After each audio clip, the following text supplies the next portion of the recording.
Clap de début, ça tourne. Bonjour et bonsoir à tous, bonsoir à toutes. J'enregistre ce soir, il doit être un peu plus de 20 heures. Bonsoir les amis, bonsoir à tous, bonsoir à toutes. J'espère que vous allez bien. Je me permets de vous dire les amis, depuis le temps qu'on se connaît. Bienvenue pour les nouveaux abonnés. Je vous retrouve, c'est un peu la course en ce moment. Pas toujours le temps de faire des vidéos, mais on va essayer de faire une petite voyance, tranquillou, peinard. J'espère que vous allez tous et toutes bien. Il fait chaud, ça c'est clair. J'enfonce des portes ouvertes comme dans les saloons. La chaleur, oui, bah oui, des orages, très probablement aussi, je l'avais dit, il me semble. Alors, qu'est-ce que je voulais regarder un petit peu? Je voulais regarder un petit peu les sujets, il y en a beaucoup qui ont déjà été traités. Je voulais voir un petit peu sur les BRICS qui se réunissent et que notre cher grand Manitou français voulait s'y associer. Et apparemment, c'était mal vu par le pays de l'ours. On dirait un conte de fées mal raconté. Bref, le pays de l'ours ne veut pas que le grand Manitou français vienne à la réunion des BRICS, et non pas des BRIC. Les BRICS, c'est quoi? C'est des pays comme l'Inde, enfin comme l'Inde, c'est des grands pays, la Chine, l'Afrique du Sud, le Brésil et la Russie. Et je prononce le nom Russie puisqu'en fait c'est dans le dictionnaire, il me semble, donc on a le droit de le prononcer. Donc ces pays se réunissent, ils ont des velléités de monnaie, d'argent, pour ce... Donc on appelle ces pays les pays émergents par rapport aux États-Unis, que certains appellent l'Empire. L'Empire qui est lié au dollar, la monnaie dollar. Donc ils ont une velléité de créer une monnaie en fait référencée sur l'or, puisqu'ils achètent beaucoup de quantités d'or, pour faire une monnaie d'échange internationale qui sorte du dollar, qui était beaucoup utilisé dans le pétrodollar. Donc autant vous dire que c'est pas un petit changement, puisque c'est un changement mondial. Donc on va regarder un petit peu leur intention. On m'avait demandé en question le petit jeu, le normand, et comme je ne m'en rappelais plus, parce qu'en validant le commentaire, j'avais pas la boîte sous le nez. D'ailleurs, où est-elle? Elle est là. Alors, c'est sur Etsy. Excusez-moi, j'ai un chat dans la gorge. Il s'appelle Brume, le Normand Deck. Donc c'était ce petit jeu-là. Bon, je le montre encore une fois. Enfin, le nom, après, je ne le remontrerai pas à chaque fois.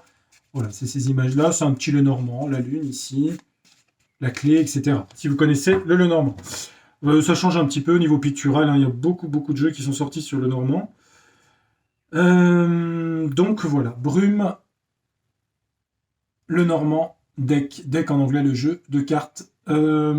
C'est sur Etsy, E-T-S-Y, site marchand Etsy. On va demander quelle est l'évolution de cette association des BRICS ensemble, de tous ces pays que je vous ai cités. Au niveau de l'échange commercial mondial, comment ça va évoluer? On va faire un tirage en 6 avec 2 cartes à chaque fois. J'aime bien faire comme ça en ce moment. Donc je vais continuer sur ma lancée. On va faire une coupe sur l'état présent de cette association de pays. Bon, on dit qu'ils ont la vitalité pour eux, hein, l'arbre, hein, la vitalité, la santé. Il y a quand même la fin de quelque chose. Alors, si on parle d'économie, puisque c'est le but de ces pays, on ne va pas parler de santé, mais on dit que, évidemment, si c'était un tirage individuel, on dirait la mort de quelqu'un, hein, par rapport à la santé, à sa santé, une mauvaise santé. Mais là, on dirait que l'économie mondiale est en mauvais état, avec le cercueil ici. Ils veulent enterrer l'économie mondiale pour retrouver de la croissance. Ils veulent enterrer le vieux système mondial économique pour de la croissance, l'arbre. D'accord? Alors, est-ce qu'ils vont y arriver à tout ça? Parce que les autres vont pas se laisser faire, évidemment. Et nous, l'euro et l'Europe, là-dedans, on est où, d'ailleurs? On se demande. Compliqué. Position intermédiaire. Les BRICS. Comment évolue leur association économique pour faire une nouvelle monnaie mondiale? Et celle-là qui voulait venir en option, je vais la garder en option. Alors, on a le cœur ici, l'union. Hein, l'union entre eux. Donc, c'est des pays qui veulent s'unir. D'accord? Le cœur représente l'union. Bon, si je brûle mes cartes, c'est pas autre chose. On parle d'union. Ok. Alors, comment ça se passe? Comment se passent-ils les choses? On a des difficultés pour eux quand même. Ils vont rencontrer certains obstacles, certaines difficultés. Par rapport à quoi? par rapport au changement. Il y aura quand même des difficultés pour amener ce changement de monnaie mondiale. La cigogne représentant les déménagements, les naissances. Bref, je résume. Je ne vais pas faire un cours de Lenormand. Des difficultés sur ce nouveau projet. C'est pas inatteignable. En plus, ça me parle peut-être de l'Everest aussi, si on peut parler de la Chine. Bon, des difficultés au changement. Allez, on va pas trop rentrer dans le symbolisme, on peut d'ailleurs. Il y a la fin de quelque chose ici, hein, la fin de quelque chose. Tu l'as déjà dit.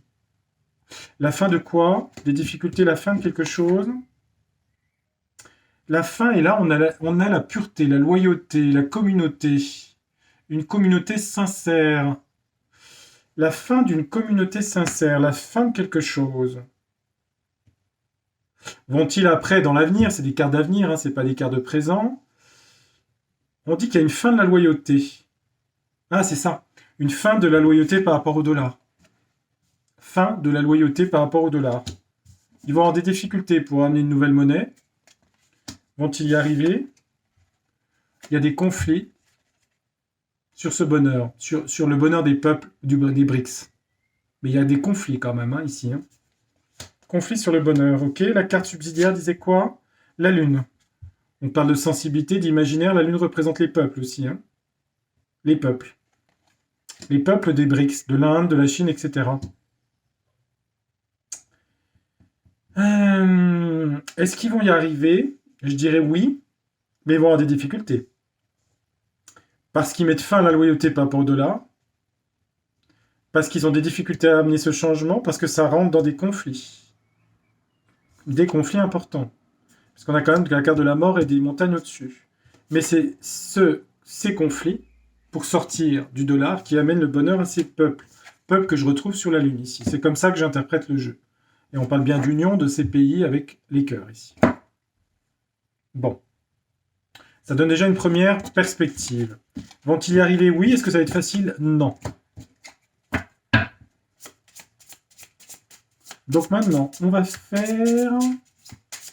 On va utiliser un autre jeu. Bon, il y a les étoiles ici, hein, quand même. La chance, l'idéal, etc. L'administration, les administrations, les banques, ça parle des banques, la fin d'un système, le cercueil, la femme, l'énergie d'intuition. L'intuition que les choses vont à leur fin au niveau des systèmes monétaires. Voilà, c'est ça. Bien. On va utiliser mon jeu, le tarot du destin. Alors, est-ce que... On va poser la question suivante au tarot du destin, on va changer de question. On va demander, Monsieur M veut s'intégrer à cette réunion des BRICS. Pourquoi et va-t-il y aller? On va poser la question. Bah, en tout cas, il y a des choses qui vont être gardées secrètes par rapport à lui. Hein. La papesse dit qu'on va pas tout lui dire et qu'il y a des choses qu'il ne sait pas. Comme si c'était en sein privé, si vous voulez. Quoi. On veut pas que ça sorte du truc. Quoi. Peut-être qu'il se méfie aussi. Hein. Ah oui. L'espionnage doit y aller à fond les manettes. Pourquoi est-ce qu'il veut y aller là-bas? Pourquoi est-ce que Monsieur M veut aller là-bas Je sais pas où ils se réunissent d'ailleurs. Je n'ai pas eu le temps de regarder. Ils se réunissent où? Je sais pas. Quelque part. Somewhere on the world. Somewhere on the world. Parle bien anglais, s'il te plaît. Non, je plaisante, je rigole, bien sûr. Alors, pourquoi il veut y aller? Monsieur M. N ou M? Alors, on a l'étoile pour lui. C'est la chance aussi, hein, l'étoile.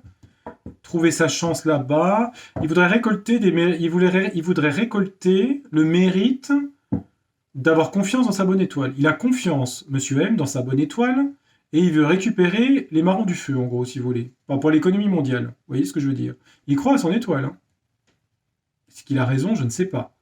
Mais il a l'étoile. Moi, je pense que c'est croire à sa bonne étoile. Sagittaire, en même temps. La flèche, croire à son but, à son destin d'amélioration du tissu, etc., etc. Naabé d'un ascendant Capricorne qui est quand même assez dur et autoritaire. Je parle d'ascendant Capricorne, un Saturne rétrograde. Maison 7. Bref. Ah, le monde. Ouais, ça nous parle bien de quelque chose d'international. Hein. Donc il veut se réunir au niveau de ce... Donc il veut bien, il voudrait les rencontrer, ça c'est sûr. Enfin, on nous dit en tout cas que s'il veut les rencontrer, c'est bien une institution nouvelle internationale qui va se créer. Alors, est-ce qu'il va y aller? Parce qu'apparemment, il s'y invite, hein. Je ne sais pas s'il a été invité. Pourquoi il veut y aller? C'est quoi le contexte par rapport à lui, par rapport à cette au BRICS là? Qu'est-ce qu'on nous dit le tarot du destin? Allez, travaillez un peu. Bon, il est dans la créativité. On a une reine de bâton ici, hein. Reine de bâton, c'est aussi une femme de créativité, de concentration. Il est dans la concentration de quelque chose. Il se concentre sur un de ses projets. Il se concentre sur quelque chose. Il est dans une stratégie de contrôle ici, hein. Donc, il est dans la créativité, la précision des choses, dans le contrôle, incision, contrôle. On dit qu'il y a une femme autour de lui, mais au centre, il va être trahi, il aura des peines. Il aura une déception par rapport à ça. Alors, soit parce qu'il n'est pas invité, ou il n'y va pas, si vous voulez. Donc, il aurait voulu y aller pour une forme de stratégie contrôle, hein. Je vous montre les cartes stratégie contrôle, mais en fait, il va avoir une déception immense, hein. Donc, je pense qu'il ne va pas y être convié. On va en mettre 3 de plus. Oui, il va rester chez lui, en gros, un repos calme. En gros, c'est aller au fort dans le sud, dans le Var, hein, pour se reposer. On parle bien d'institution, hein, de système institutionnel, le pape. Là, il a une déception, il n'est pas invité au loin à l'étranger. Il n'est pas invité au loin à l'étranger, j'ai la réponse. Donc non, il n'est pas invité. Il n'est pas invité du tout. Il n'est pas le bienvenu. Bon, vous pouvez s'y attendre un peu, j'allais dire, hein. Pourquoi est-ce qu'au fond, il voulait y aller avec une stratégie de contrôle? On dirait qu'il est missionné par quelqu'un d'autre qui est une femme. Pourquoi je dis ça? Parce qu'on a deux femmes. Une reine d'épée, une reine dans le contrôle et une reine de bâton. Pourquoi est-ce qu'il veut y aller? Qu'est-ce qu'on l'a mandaté de faire pour aller là-bas? Bah, les gens, les éminences grises derrière lui, Monsieur M, voulaient lui faire un travail de diplomatie. Pourquoi? Parce que j'ai la tempérance. Travail de diplomatie, la tempérance. D'accord? Donc c'était pour ramener un petit peu, oui, l'envoyer comme un diplomate, si vous voulez. Quoi d'autre? Un mécène et la peur. On a un roi de coupe avec la peur et les angoisses. Un mécène a peur et a des angoisses. Tiens donc. Un homme de passion, de foi. Ça peut être un mécène aussi, hein, le roi de coupe, hein. Un homme a peur et a des angoisses. Ça, c'est peut-être un Bill quelque chose, ça, vous voyez? Quelqu'un comme ça, un mécène comme ça. Il est bien, ce mécène? Bah, en tout cas, il a des projets, il veut avancer avec le chariot. Il a peur de quelque chose, cet homme. Il est sur la défensive. À mon avis, c'est quelqu'un qui est en sous-jacence au système là. Profond, je parle du système profond, vous voyez ce que je veux dire? Vol-perte.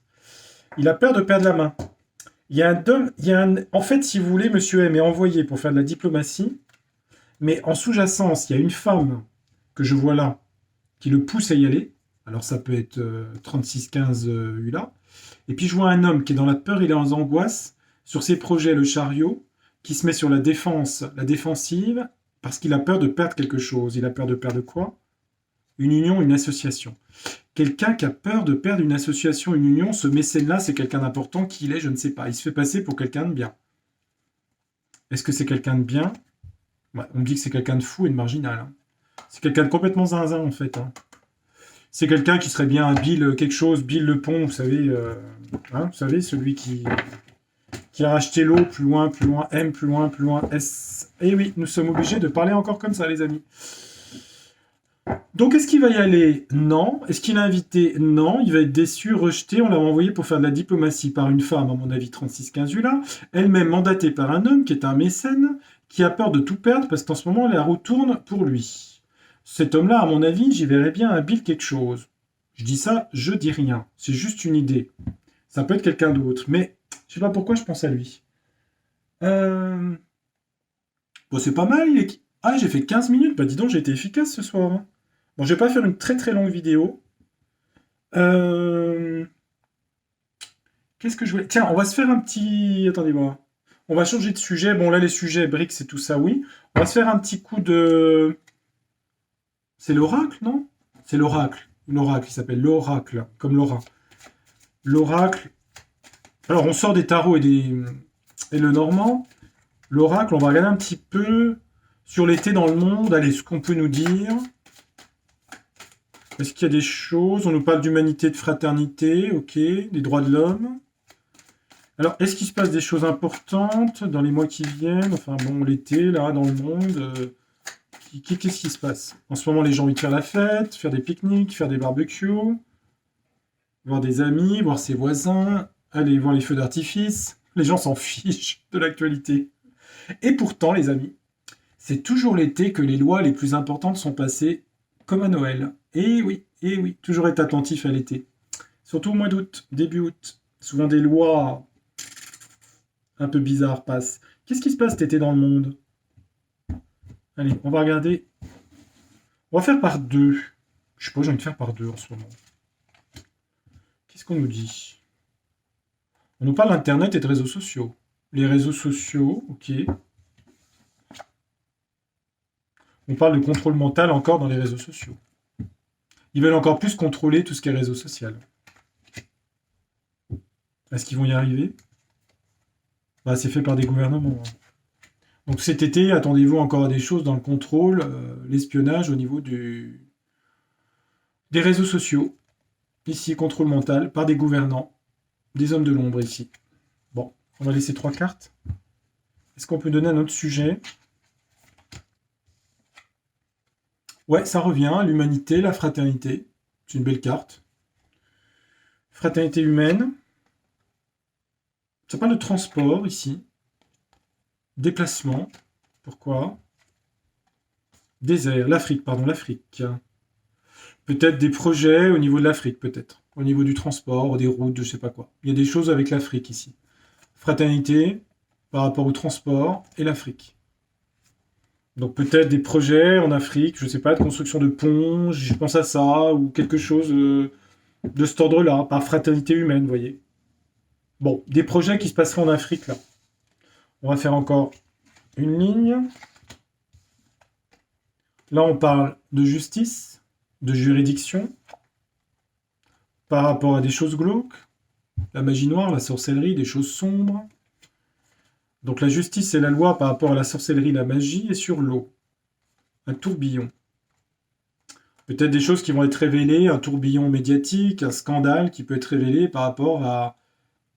Alors je dis pas forcément que c'est des gourous, mais des magies noires, mais des choses glauques, des choses sombres. Ça va être un tourbillon, peut-être aux États-Unis, parce que j'ai le drapeau américain. Enfin, remarquez que ça pourrait être un autre pays aussi. Hein.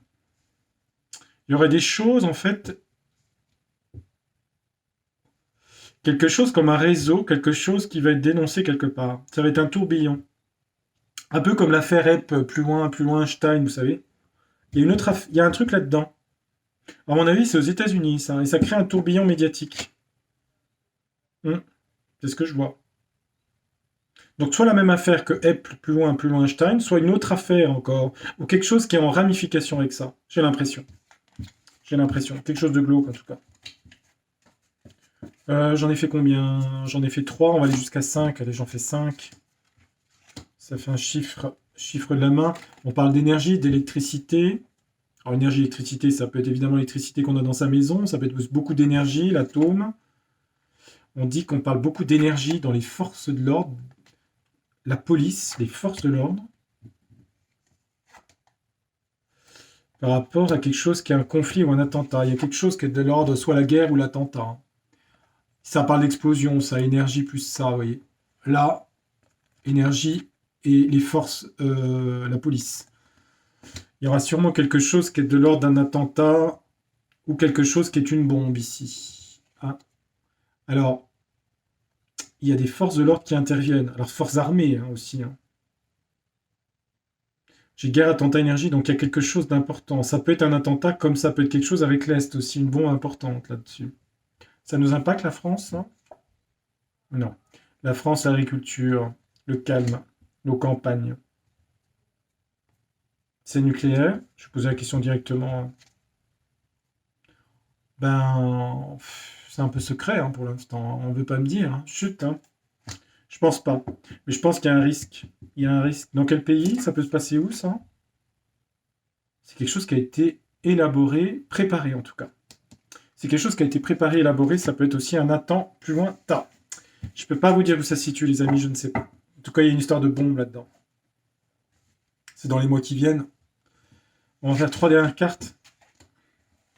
C'est à prendre comme des cartes en même temps. On prend ou on ne prend pas. Hein. Qu'est-ce qu'on a? Des décès, la mort, des entités. Décès, mort, entités. Par rapport à des militaires. Des hommages sont rendus à des militaires, des gens décédés. Avec l'industrie. Beaucoup de décès, peut-être liés aux versions industrielles, beaucoup de décès, de morts, de patriotes, peut-être par rapport à la guerre, et peut-être que j'ai vu aussi ça dans les bombes qui sont là, ici. Voilà. Donc il y a beaucoup de décès, ouais, dans l'armée. Alors, en tout cas, on rend hommage aux gens, je ne sais pas ce que c'est, mais il y a sûrement un... Est-ce que c'est à l'Est, c'est possible? Est-ce que c'est aussi un attentat? J'ai l'impression que c'est les deux, moi. Bon. Et ben voilà pour. Je vais pas refaire une vidéo sur est-ce qu'il y a un risque nucléaire plus loin hier en France, parce que je l'avais déjà fait, donc je vais pas le refaire. Mais il peut y avoir une bombe qui saute plus importante que les autres, ou alors, je sais pas. C'est ce que je vois, on verra dans les mois qui viennent. Bon bah écoutez, ça fait 21 minutes, je vais pas faire beaucoup plus les amis parce que j'ai pas beaucoup de temps. Je devais vous faire une vidéo en duo, c'est prévu, ça devait être aujourd'hui. Malheureusement le planning de moi et la personne n'a pas pu se correspondre parce que j'ai eu beaucoup de choses à faire aujourd'hui. Donc j'ai eu le temps juste ce soir de faire une petite vidéo, un petit coucou. Donc je reviendrai sûrement à la fin de la semaine pour faire une vidéo un peu plus longue. J'ai plusieurs sujets, je vous verrai, je tiendrai au courant. Puis dès que possible, on fait le duo avec la personne pour faire cette petite vidéo sympa qui a été reportée plusieurs fois. Voilà. Sinon, que vous dire d'autre? Eh ben, écoutez, portez-vous bien d'ici là. Je vous retrouve à la fin de la semaine. Et moi, ben, j'ai de la semaine beaucoup de travail. Je vous embrasse amicalement. Je vous dis à très bientôt sur Tarologiquement Vôtre. Merci pour les nouveaux abonnés. Et puis merci pour les notifications, etc., etc. Dans les remerciements. Voilà, je vous souhaite une très belle soirée ou une très belle journée, suivant l'heure à laquelle vous me regardez. À bientôt. Bis bald, comme disent les Allemands. À bientôt. See you soon. Ciao, ciao. Ciao. Bye bye.